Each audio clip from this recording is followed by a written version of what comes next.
राम मंदिर बनने के बाद वैसे ही लगातार भीड़ चलती रही, लेकिन कुंभ में जो भी यात्री कुंभ प्रयागराज से आ रहे थे, अयोध्या में डेली 20-25 लाख व्यक्ति आते थे और भव्य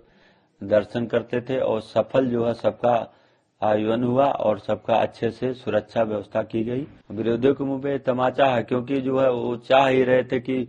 भाजपा सरकार बदनाम हो जाए, लेकिन ऐसा नहीं हुआ। उन तमाम विपक्ष के नेताओं को जो इस लगातार हिंदुओं को अपमानित करने के लिए, प्रताड़ित करने के लिए और कहीं ना कहीं उनकी आस्था को चोट पहुंचाने के लिए निरंतर सवाल खड़े करते रहे, उनके भी जो है मुंह पर जो है कालिक पोतने का काम उत्तर प्रदेश की सरकार ने और केंद्र की सरकार ने किया है। तो जो गंगा इतनी पवित्र है कि एक बूंद अपने ऊपर छिड़क लो तो कहते हैं कि व्यक्ति पवित्र हो जाता है, उस गंगा पर इन्होंने सवाल खड़े किए हैं। तो ऐसे लोग माफ किए जाने के योग्य नहीं है। हमारे उत्तर प्रदेश के यशस्वी मुख्यमंत्री श्री योगी आदित्यनाथ जी ने जो भी कुंभ का इतना सफल आयोजन कराया, उनके नेतृत्व में जो है हम सरकार को, हमारे मोदी जी को, सभी को धन्यवाद देते हैं कि 40 करोड़ से ऊपर जनता आई, जो कि वहाँ कोई ऐसा घटना नहीं हुआ। लेकिन जो विरोधियों ने, पार्टियों ने जो भी दुष्प्रचार किया वो बहुत ही गलत और निंदनीय है, क्योंकि इतना बड़ा सफल आयोजन अभी तक ना हुआ, ना भविष्य में हो सकता है। ऐसे ही हमारे देश के मुख्यमंत्री जो ऐसा सफल आयोजन किए हैं वो बधाई और धन्यवाद के पात्र हैं। हम साधु समाज से भी सभी करते हैं कि सब लोग धन्यवाद, शुभकामनाएं दें और सभी का आशीर्वाद ऐसे ही बना रहे। हालांकि कुंभ के बाद में अयोध्या में भी भीड़ आ रही है, यहाँ की अरेंजमेंट को देखा जाए तो एक बहुत बड़ी सफलता मिली है। जी, राम मंदिर बनने के बाद वैसे ही लगातार भीड़ चलती रही, लेकिन कुंभ में जो भी यात्री कुंभ प्रयागराज से आ रहे थे, अयोध्या में डेली 20-25 लाख व्यक्ति आते थे और भव्य दर्शन करते थे और सफल जो है सबका आयोजन हुआ और सबका अच्छे से सुरक्षा व्यवस्था की गई।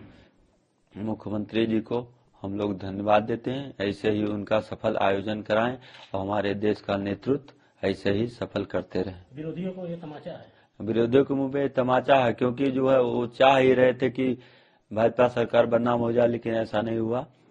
सफल आयोजन हुआ और जो है बहुत ही भव्य रूप से यात्रियों को सुविधाएं मिली और अच्छे से सफल हुआ। 144 वर्ष बाद स्वतंत्र भारत के इतिहास में पहली बार जो महाकुंभ पड़ा और जिसका नेतृत्व उत्तर प्रदेश के माननीय मुख्यमंत्री गोरक्षनाथ पीठाधीश्वर धर्म सम्राट श्री योगी आदित्यनाथ जी महाराज जी ने सफलतापूर्वक उसको सुसंपन्न करवाया, सुव्यवस्थित ढंग से सभी की सुचारू व्यवस्था का ध्यान रखते हुए चाक चौबंद जो व्यवस्थाएं दी, उसके लिए उत्तर प्रदेश के माननीय मुख्यमंत्री श्री आदित्यनाथ योगी जी महाराज जी का और भारत के माननीय प्रधानमंत्री श्री नरेंद्र मोदी जी का अयोध्या से मैं दिवाकराचार्य महाराज बहुत बहुत साधुवाद एवं धन्यवाद प्रेषित करता हूं कि जिस महाकुंभ में ये पहला ऐसा ऐतिहासिक महाकुंभ था, हिंदू आस्था का जनसैलाब था, जिसको विश्व देखकर नतमस्तक हो गया है और विश्व आश्चर्यचकित था कि इतनी बड़ी व्यवस्था आखिर कैसे संचालित हो रही है और इतना बड़ा भीड़ कि दुनिया के कई देशों के पास इतनी जनसंख्या नहीं है कि जितनी जनसंख्या हिंदू आस्था के केंद्र बिंदु बने हुए हैं तीर्थराज महाप्रयाग में। बहुत बहुत साधुवाद एवं धन्यवाद माननीय मुख्यमंत्री जी को है, साथ ही साथ उन तमाम विपक्ष के नेताओं को जो इस लगातार हिंदुओं को अपमानित करने के लिए, प्रताड़ित करने के लिए और कहीं ना कहीं उनकी आस्था को चोट पहुंचाने के लिए निरंतर सवाल खड़े करते रहे, उनके भी जो है मुंह पर जो है कालिक पोतने का काम उत्तर प्रदेश की सरकार ने और केंद्र की सरकार ने किया है। और सर्वाधिक जो लोग जो है तीर्थराज प्रयाग में जाकर उन सारे नेताओं को सीधे तौर पर जवाब दिया है कि आप राजनीति करिए, लेकिन हिंदू आस्था पर चोट पहुंचाएंगे तो हिंदू कतई भी बर्दाश्त और स्वीकार्य नहीं करेगा। वो चाहे अखिलेश यादव उत्तर प्रदेश समाजवादी पार्टी के मुखिया पूर्व मुख्यमंत्री साहब रहे हों, चाहे कांग्रेस के राष्ट्रीय अध्यक्ष खड़गे साहब रहे हों, चाहे जो है लालू यादव जी रहे हों, चाहे ममता बनर्जी रही हों, जिस प्रकार से उन्होंने महाकुंभ को टारगेट किया है और त्रिवेणी संगम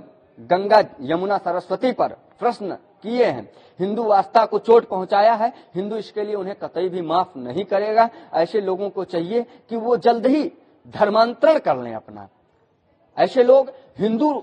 जो है कहलाने के काबिल नहीं है, ऐसे लोगों को हिंदू नहीं कहा जाना चाहिए और या ना ही ये हिंदू हैं, क्योंकि यदि ये हिंदू होते तो जो गंगा इतनी पवित्र है कि एक बूंद अपने ऊपर छिड़क लो तो कहते हैं कि व्यक्ति पवित्र हो जाता है, उस गंगा पर इन्होंने सवाल खड़े किए हैं। तो ऐसे लोग माफ किए जाने के योग्य नहीं है।